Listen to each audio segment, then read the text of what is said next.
Assalamualaikum warahmatullahi wabarakatuh. Bismillahirrahmanirrahim. Alhamdulillahi rabbil alamin. Wassalatu wassalamu ala sayyidina Muhammadin wa ala alihi wa sahbihi ajma'in. Subhanaka la ilma lana illa ma 'allamtana. Innaka antal alimul hakim. Rabbi syrah li sadri wa yassir li amri wahlul 'uqdatam min lisani yafqahu qawli. Allahumma anfa'na bima 'allamtana wa 'allimna ma yanfa'una wa zidna min karamika 'ilman ya rabbal alamin. Wa la hawla wa la quwwata illa billahil aliyyil 'azim. Alhamdulillah, syukur kita pada Allah, malam ni dapat lagi kita bersama.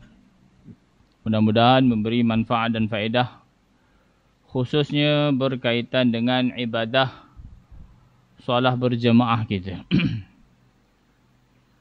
Salawat dan salam buat junjungan besar Nabi kita Muhammad sallallahu alaihi wasallam, ahli keluarga baginda dan semua sahabat-sahabat baginda. Insya-Allah malam ni kita sambung kitab pengajian Al-Qawlut Tam fi Ahkamil Ma'mum wal Imam.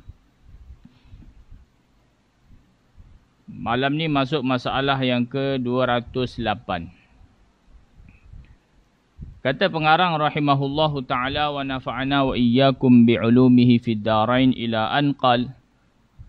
Hukum orang sembahyang di atas sutuh ataupun bumbung rumahnya mengikut imam di dalam masjid. Rumah sebelah masjid.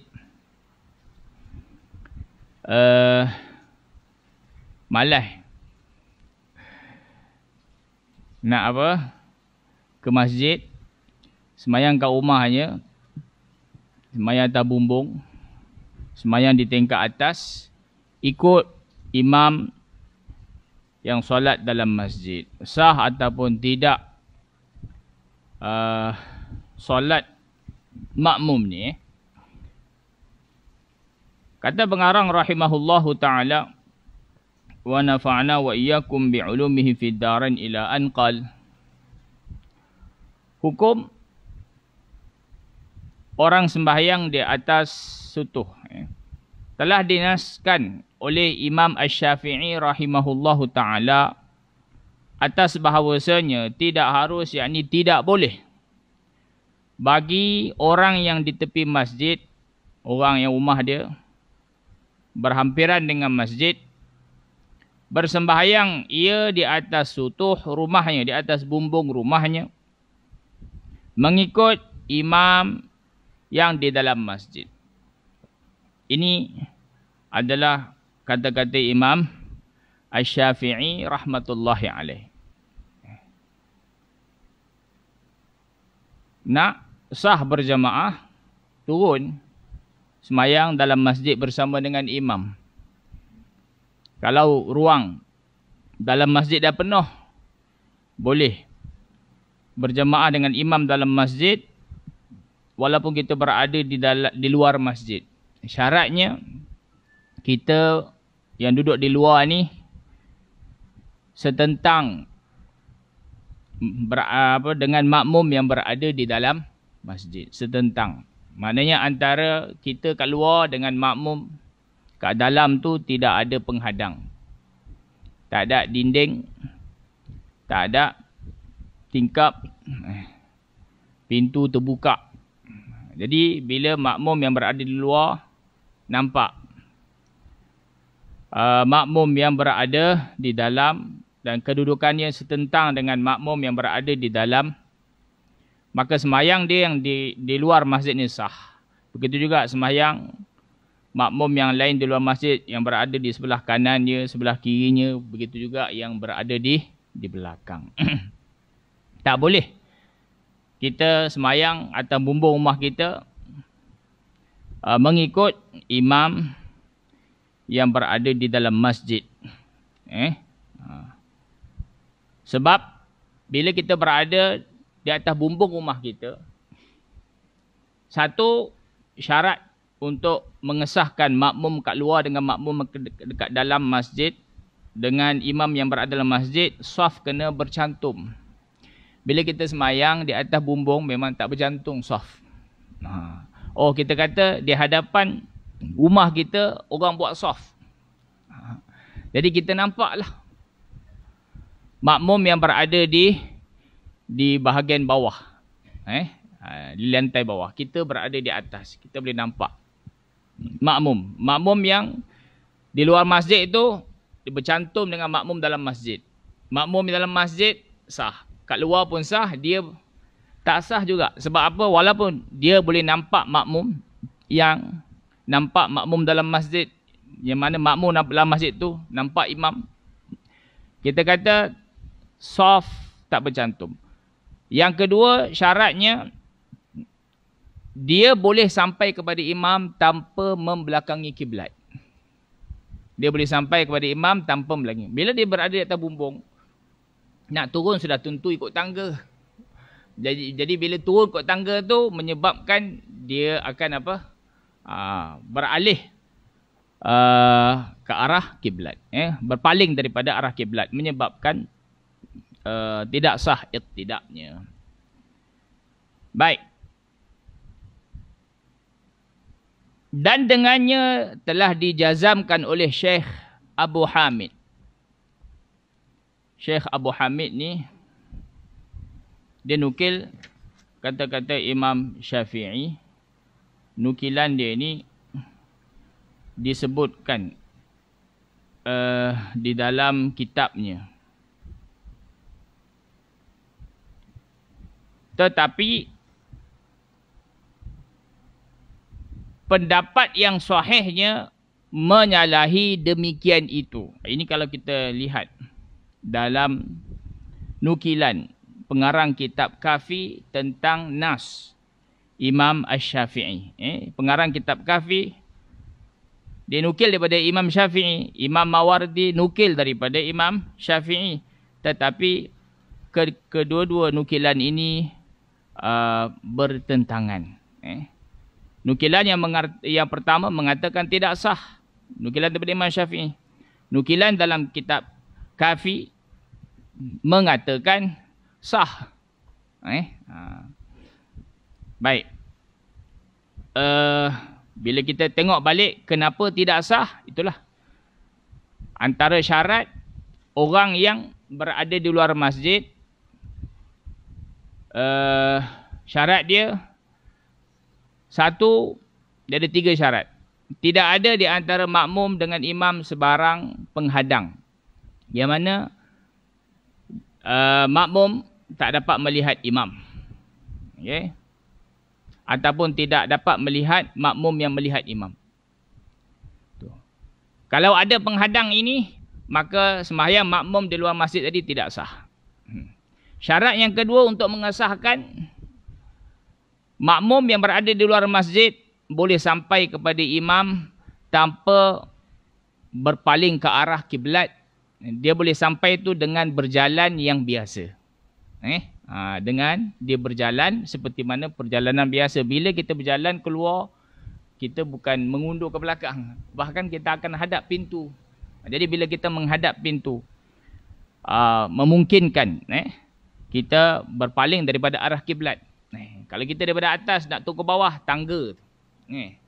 Ada apa arah yang mana kita turun tangga tadi, mungkin turun tangga tu turun menghadap ke arah kiblat, tapi kemudiannya dia akan berpaling ke arah kiblat. Kemudiannya dia akan membelakangi kiblat. Jadi syarat yang kedua untuk mengesahkan makmum yang berada di luar masjid, dia boleh sampai kepada imam tanpa dia membelakangi kiblat.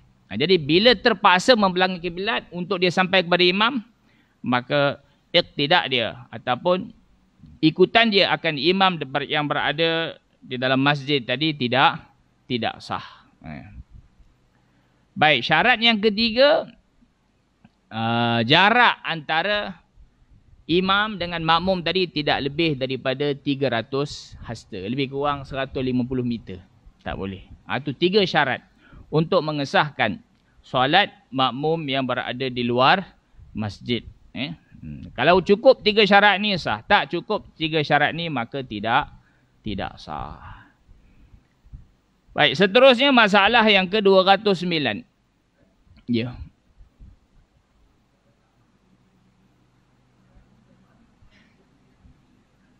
Macam mana?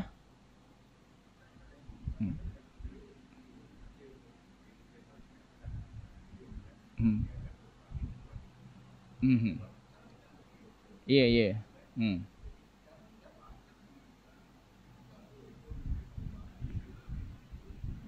Okey. Dia ada 2 tempat. Satu, solat dalam masjid. Yang kedua, solat di luar masjid. Okey. Kalau kita sembahyang dalam masjid, tak kisahlah di sama lantai dengan imam ke, ataupun kita lantai atas, imam lantai bawah ke, ataupun imam lantai atas, kita lantai bawah ke. Kata masjid tu 4 tingkat, kita lantai yang keempat, imam di lantai bawah sekali. Bila dalam masjid, sah. Walaupun untuk makmum yang di lantai 4 tu, untuk turun kepada imam, dia akan berpaling membelakangi kiblat. Oleh kerana dalam masjid maka sah. Okey. Walaupun dia sembahyang dalam masjid dan dalam bilik. Dalam bilik. Dalam masjid, dalam bilik. Dan pintu bilik itu buka masuk masjid. Masuk ruang imam. Okey. Maka sah walaupun dia sembahyang dalam bilik. Sebab apa? Dalam masjid. Yang dikatakan tidak boleh ada perkara yang menghalang dia sampai imam. Ini kalaulah dalam masjid, dia sembahyang dalam bilik, tapi pintu bilik itu masuk ke dalam masjid tak ada daripada dalam. Yang ada daripada luar. Dia sembahyang dalam bilik, mana bilik tu berada dalam masjid, cuma tidak ada pintu dari dalam bilik ke dalam masjid. Untuk ke dalam masjid terpaksa diikut pintu luar. Masuk masjid daripada luar, maka tak sah. Tapi kalau ada dalam masjid itu, dalam bilik itu pintu masuk ke dalam masjid, maka sah walaupun dia sembahyang dalam bilik. Okey, tak ada masalah. Tapi kalaulah berjamaah tadi di luar masjid, maka disyaratkan ni. Satu, tidak ada perkara yang boleh menghadang makmum nampak imam. Tak boleh ada penghadang makmum tadi sampai kepada imam. Kalaulah nak sampai terpaksa membelakangi kiblat, maka tak sah. Saf mesti bercantum. Mesti bercantum. Kemudian jarak mesti tak boleh lebih daripada 300 hasta. Di antara saf makmum dengan tu imam. Begitu juga saf makmum di luar masjid dengan saf dengan masjid. Dengan hujung masjid, dengan belakang masjid, dengan akhir masjid tu, jarak dia tak boleh melebihi 300 hasta. Ini syarat untuk sah orang yang sembahyang di luar masjid. Dalam masjid tak ada masalah. Dalam masjid tak syarat 300 hasta. Kalaulah Masjidil Haram, besar kan? Luas, lebih daripada 300 hasta. Kita sembahyang tu dekat pintu nombor berapa tahu.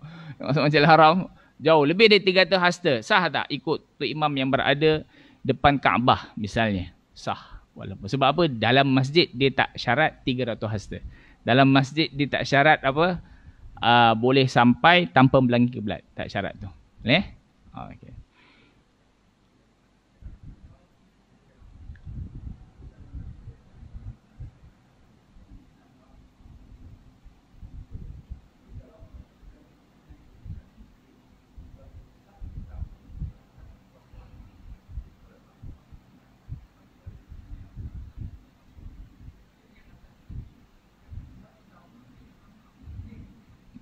Tu saya sebut tadi, kalau dalam masjid dia tak syarat saf bercantum. Dalam masjid dia tak syarat saf bercantum, dia tak syarat tak boleh ada penghadang. Bila dalam masjid, tak kisah kita semayang kat mana pun, sah dengan ikut imam kat depan. Walaupun saf kita tak bercantum. Imam duduk kat mihrab. Kita duduk saf yang ke-20. Padahal saf pertama, kedua, ketiga, keempat, tak ada orang. kosong. Imam kat mihrab. Kita duduk ikut imam kat mihrab tu. Tapi kita duduk saf yang ke-20. Saf tak bercantum. Sah tak? Sah. Sebab dalam masjid. Dalam masjid dia tak syarat sah apa saf bercantum. Cuma kita kena faham, bila kita semayang dalam masjid, walaupun sah semayang kita, saf tak bercantum, tapi fadilat berjamaah tak dapat. Dia lain pula. Satu, kita punya solat berjamaah sah. Yang kedua, apakah dapat fadilat berjamaah ataupun tidak? Okey, fadilat solat tu dapat. Fadilat berjamaah lain pula. 25, 27. Nak dapatkan fadilat berjamaah ni, saf mesti bercantum. Walaupun dalam masjid. Yang di luar masjid mesti bercantum bukan untuk dapat fadilat sahaja, untuk mengesahkan. Kalau di luar masjid tak bercantum dengan sah kat dalam, tak sah iqtidak. Bila tak sah iqtidak, fadilat jauh lagi lah.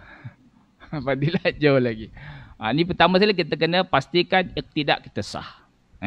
Berjamaah kita sah. Bila dah sah, kita usahalah supaya bukan sekadar sah, bahkan dapat fadilat berjamaah. Macam mana? Saf kita biarlah bercantum.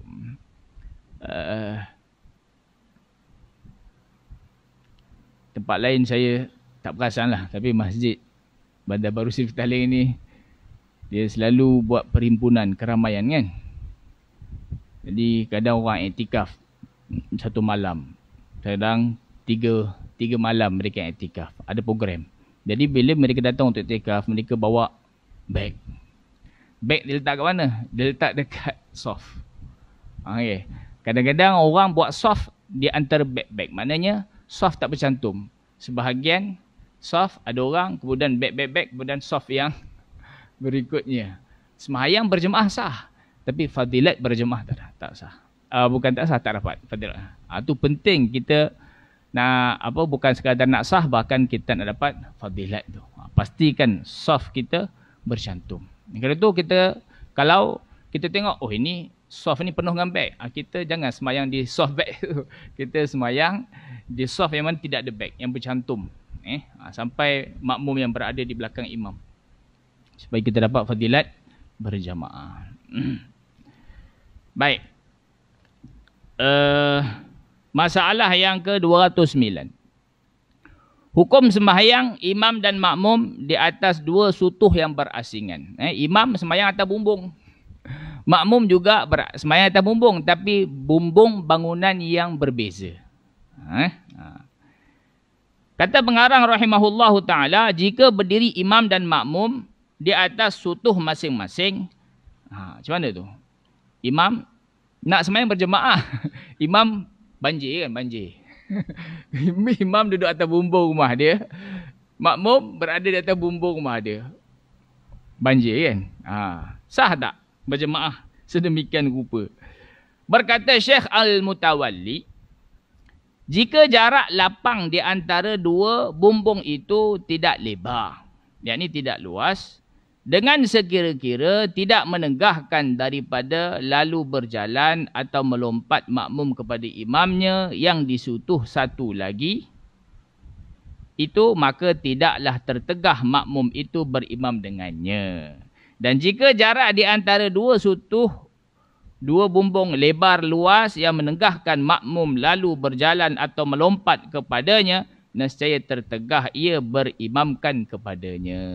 Jadi untuk mengesahkan solat berjemaah di atas bumbung ni, imam bumbung lain, makmum bumbung lain, syaratnya makmum yang berada di bumbung lain ni, dia boleh bergerak maju ke bumbung imam. Sebab apa? Jarak dia tak jauh. Selangkah je.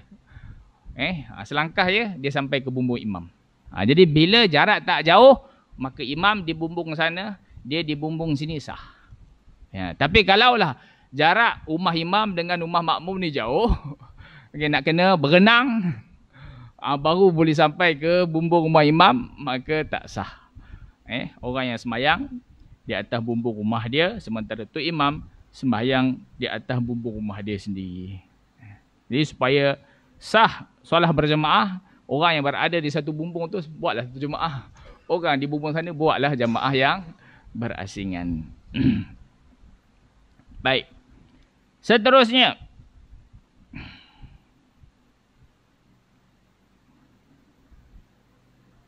tak nampak lagi walaupun Malaysia ni kerap banjir. Dalam keadaan huru-hara. Menunggu bantuan sampai, duduk atas bumbung rumah, solat berjemaah tak pernah nampak lagi. Masing-masing fikir bila bantuan sampai, macam mana kami nak selamat. Allah. Jadi orang-orang dulu mereka berusaha untuk selesaikan segala masalah dunia dan akhirat mereka dengan perantaraan solat. Ditimpa musibah, perkara pertama yang mereka teringat adalah solat. Sebab Allah berkata dalam Al-Quran, wasta'inu bis-sabri was-salah. Mintalah pertolongan pertama dengan sabar. Bila diuji, sabar. Bila diuji dengan kesusahan, sabar. Yakin ini daripada siapa? Daripada Allah. Kemudian bis-sabri was-salah, tunaikan solat, minta bantuan, pertolongan. Itu ada di antara solat-solat. Solat namanya solat hajat. Solat hajat. Kita biasa buat solat hajat bila anak nak SPM. Bila nak tapi bila kita menghadapi kesusahan tak pula kita teringat nak sembahyang hajat. Adik. Okey. Baik, semoga Allah Taala bagi kita kefahaman sebagaimana sahabat. Selesaikan masalah mula-mula sekali dengan solat, kemudian barulah kita cari asbab. Baik. Hukum sembahyang berjamaah, imam di dalam masjid dan makmum di dalam masjid. Jika ada imam dan makmum itu sembahyang di dalam sebuah masjid, maka sahlah ikutan makmum itu akan imamnya, sekalipun jauh jarak di antara keduanya daripada 300 hasta. Saya sebut tadi kan. Bila imam dan makmum berada dalam masjid, sah sembahyang makmum ni walaupun dia dengan imam jaraknya 300 hasta. Jaraknya jauh. Dan jika ada dinding di antara keduanya beberapa binaan seperti binaan telaga dan sutuh dan menara sekalipun. Ni antara imam dan makmum. Imam dalam binaan lain, makmum dalam binaan lain. Tapi semua tu dalam masjid. Masjid dulu-dulu kan dia ada binaan menara, dia ada binaan kubah, dia ada mihrab, dia ada kawasan tengah-tengah tu, macam-macam lah. Kawasan lapang. Tapi semua tu dalam kawasan masjid. Ikut imam yang berada di mihrab, makmum berada di hujung. Pintu nak masuk masjid belakang sekali. Sah tak? Sah. Walaupun di tengah-tengah tu ada dinding-dinding. Baik. Tapi ada syarat dia. Dengan syarat ada bagi sekalian binaan itu pintu yang terus ia ke masjid atau kepada sutuhnya. Makmum sembahyang atas menara. Menara adalah dalam masjid. Makmum sembahyang atas menara. Jadi imam dalam masjid di mihrab. Sah tak? Saya makmum atas menara. Sah. Tapi dengan syarat daripada menara tu boleh sampai pada imam. Melalui tangga. Walaupun ketika dia turun tu dia terpaksa membelakangnya arah kiblat. Oleh kerana dalam masjid sah. Ni hukum sembahyang dalam masjid dengan luar masjid beza. Ada keadaan dalam masjid sah, luar masjid tak sah. Baik. Dan jika ada pintunya tertutup sekalipun, antara tempat imam dengan tempat makmum yang dua-dua dalam masjid ada pintu dan pintu tu tertutup, sah, kata pengarang. Sekalipun sekiranya dapat makmum lalu kepada imamnya, maka sahlah ikutannya. Syaratnya makmum boleh sampai kepada imam walaupun dia sembahyang dalam bilik, walaupun dia sembahyang dalam binaan yang berlainan. Syaratnya semua tu adalah dalam satu masjid, dan dalam binaan makmum tadi ada pintu yang membolehkan dia sampai ke dalam imam yang berada di dalam masjid. Sah. Dan jika ada binaan di antara imam dan makmum tidak terus pintunya, seperti adalah ia dipaku atau ada sutuh di antara keduanya, tidak baginya tangga tempat naiknya, maka tidaklah sah makmum ikutannya. Baik, kalaulah makmum sembahyang dalam masjid tetapi dalam bilik, imam di luar masjid, antara makmum yang berada dalam masjid dengan imam yang di luar bilik tadi, makmum dalam bilik, imam di luar bilik, ada pintu dan pintu tu dikunci. pintu tu dikunci, maka tak sah. Okey? Kalau lah kunci ada kat pintu tu. Kunci tu ada. Maknanya kalau lah makmum nak pergi kepada imam, boleh. Sebab apa? Kunci ada dekat tombol pintu tu je. Ataupun jenis tombol pintu yang apa? Tekan. Maka orang daripada dalam tak boleh masuk. Tapi makmum yang berada dalam bilik ni boleh keluar. Sebab dia pusing tombol, boleh buka pintu. Maka sah. Yang dikatakan kunci ni, kunci tak ada dengan makmum. Jadi kalau makmum nak pergi kepada imam, tak boleh. Telefon Tok Syed, Syed kata kunci kat rumah. Maka tak boleh. Okey. Baik. Ataupun makmum sembahyang atas bumbung masjid. Sembahyang atas menara masjid. Di antara atas bumbung nak turun kepada imam tu tak ada tangga. Tak ada tangga. Tak tahu macam mana makmum boleh naik atas bumbung dalam keadaan tak ada tangga masuk dalam masjid. Ataupun kita kata tangga tu luar masjid. Tangga nak naik ke menara tu di luar masjid, bukan di dalam masjid. Maka tak sah. Yang dikatakan sembahyang di tingkat atas sah ikut imam berada dalam masjid bila tangga tu masuk dalam masjid, bukan tangga tu keluar. Nak masuk masjid kena keluar dulu daripada menara, keluar daripada masjid tu masuk masjid melalui pintu lain. Ni tak sah. Ni syarat untuk mengesahkan sembahyang makmum yang atas menara ni, tangga menara tu terus masuk dalam masjid, tak perlu keluar daripada masjid. Baik. Tak ada lagi lah kat tempat kita ni orang sembahyang atas menara, atas bumbung. Kalau ada, inilah dia hukumnya. Dan jika mengantarai di antara imam dan makmum yang di dalam masjid itu sungai atau jalan raya yang telah terdahulu wujudnya daripada wujud masjid, maka hukumnya tidaklah seperti masjid yang satu. Hanya seperti hukum seorang sembahyang di dalam masjid dan seorang di luar masjid juga. Baik. Ada sungai. Di tepi sungai ada masjid. Masjid dia kecil. Masjid kecil. Kemudian orang kampung fikir macam mana masjid ni boleh dibesarkan supaya boleh menampung lebih ramai jemaah, terutamanya solat Jumaat, sembahyang raya.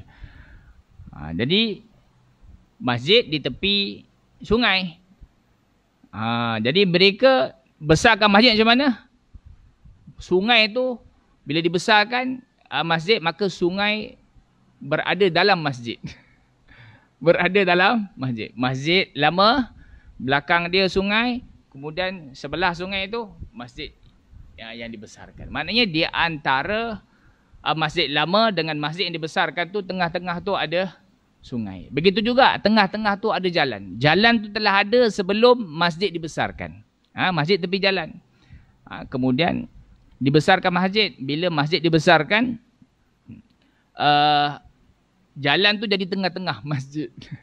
Tengah-tengah masjid tu ada jalan. Jadi sah tak orang yang sembahyang di sebalik sungai ikut imam yang berada di seberang sana? Okey.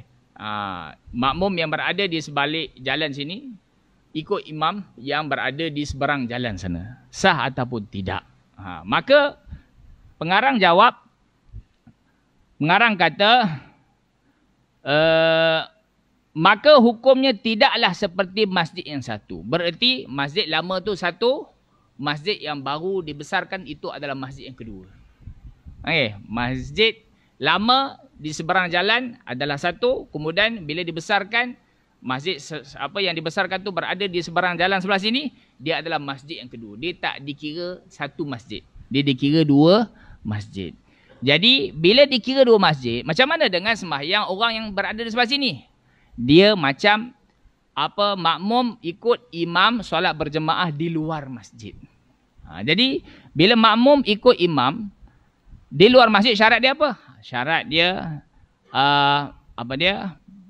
mesti ada cantuman soft yang berada di seberang jalan atau seberang sungai dengan makmum yang berada di masjid asal. Mesti ada cantuman soft.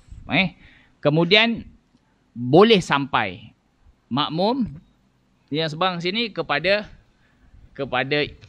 imam yang berada di masjid yang hadapan, boleh sampai. Kemudian tidak ada penghadang lah. Tu yang dimaksudkan dengan boleh sampai, tidak ada penghadang yang boleh menyebabkan makmum tadi tak sampai, tak boleh ada penghadang. So bercantum tidak boleh ada penghadang, dan untuk sampai itu tak boleh berpaling daripada arah kiblat tu. Bila cukup syarat tu maka sahlah. Kalau tak cukup syarat tu maka tak sah. Jadi untuk mengesahkan kenalah buat. Kalau sungai tu kena buatlah jambatan supaya makmum sebelah sini kalau dia nak ke sana boleh. Dengan dia nak dilihat makmum, maknanya dia antara pintu masjid yang lama tu dengan orang yang sembahyang sebelah sini tu, pintu dia luas. Okey, makmum sebelah sini dia boleh nampak makmum yang berada di dalam masjid lama. Okey, ada jambatan yang boleh menghubungkan tanpa perlu untuk sampai sana, tanpa perlu ubah arah kiblat, berpaling daripada arah kiblat. Jadi bila memenuhi 3 syarat, ikut imam dari luar masjid, cukup 3 syarat tu maka sah. Tapi kalaulah tak cukup 3 syarat ni maka tidak sah. Baik.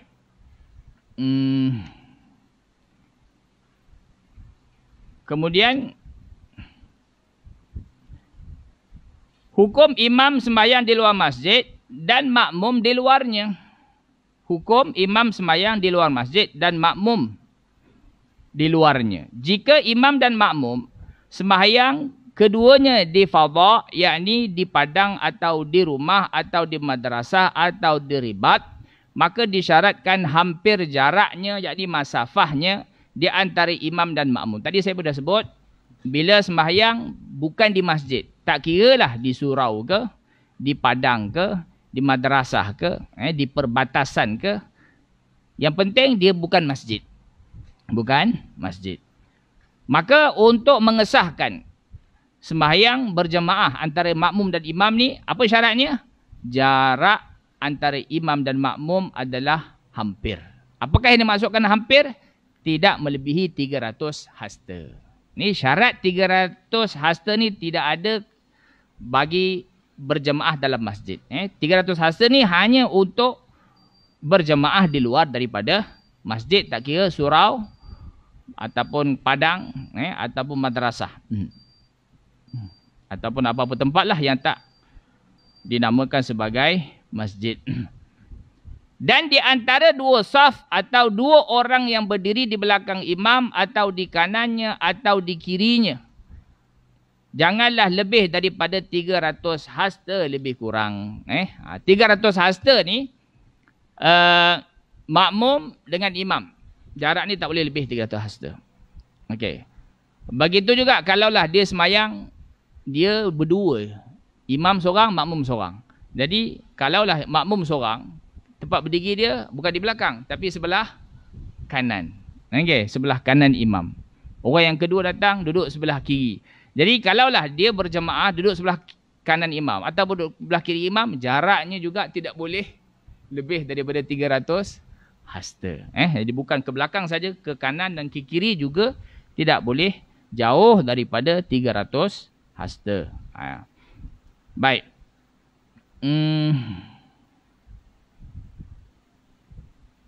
Kemudian syarat berikutnya.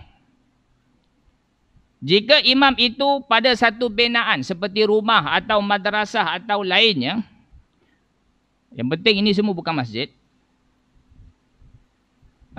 Imam berada dalam satu binaan dan makmum pada binaan yang lain, atau salah seorang daripada keduanya pada binaan dan seorang pada kawasan lapangan ataupun di padang, maka disyaratkan serta hampir masafat di antara keduanya bahawa tidak ada di antara keduanya hail, yakni dinding yang menegah lalu kepada imam, seperti syubak tingkap.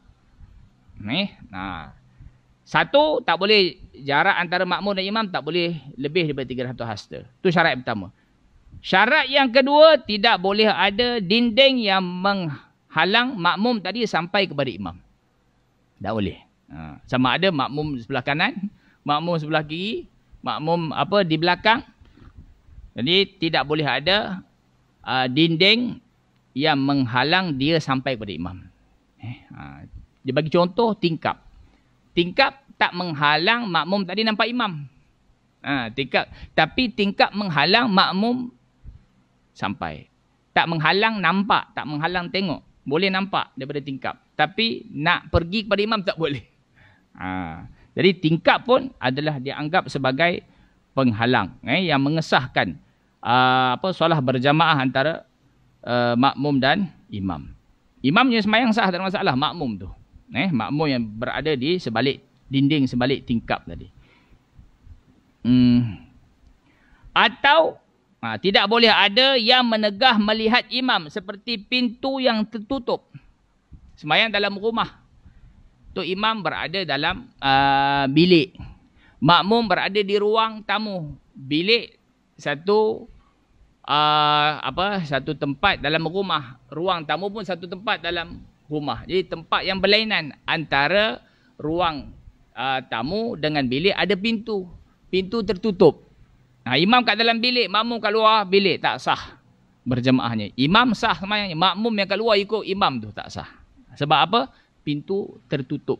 Yang menyebabkan bila tertutup, makmum tadi tak nampak imam.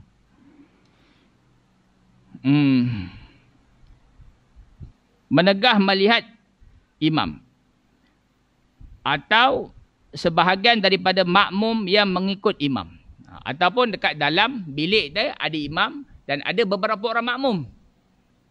Oleh kerana bilik kecil, dia tak muat semua makmum nak masuk dalam bilik itu. Maka makmum yang baki sembahyang di luar bilik. Di kawasan ruang tamu.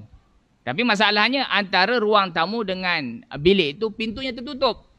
Bila pintu tertutup, makmum yang kat luar ni tak sah. Dan supaya dapat lalu berjalan mendapat akan imamnya dengan berjalan yang beradat dengan tidak membelakangkan kiblat. Maknanya boleh makmum tadi yang berada di luar bilik untuk sampai kepada imam yang berada dalam bilik, dia boleh sampai dalam keadaan dia tidak membelakangi arah kiblat. Kalaulah antara makmum berada di luar bilik, imam berada dalam bilik, kemudian pintu bilik terbuka. Pintu bilik terbuka. Makmum yang berada di luar bilik betul-betul duduk berhadapan dengan pintu. Nampak makmum yang berada dalam bilik. Pintu terbuka. Jadi untuk sampai kepada imam yang ada bilik tu boleh. Tak perlu beralih daripada arah kiblat, maka sah. Tapi kalaulah nak sampai itu terpaksa membelakangi arah kiblat, maka tidak sah. Walaupun pintu terbuka. Baik. Dan supaya dapat lalu berjalan mendapat akan imamnya dengan berjalan yang beradat. Maksudnya jalan biasa je lah. Kita berjalan ke hadapan, bukan ke tepi. Bukan mundur ke belakang. Berjalan macam biasa. Dan tidak menghadap pada lalu itu menganankan kiblat.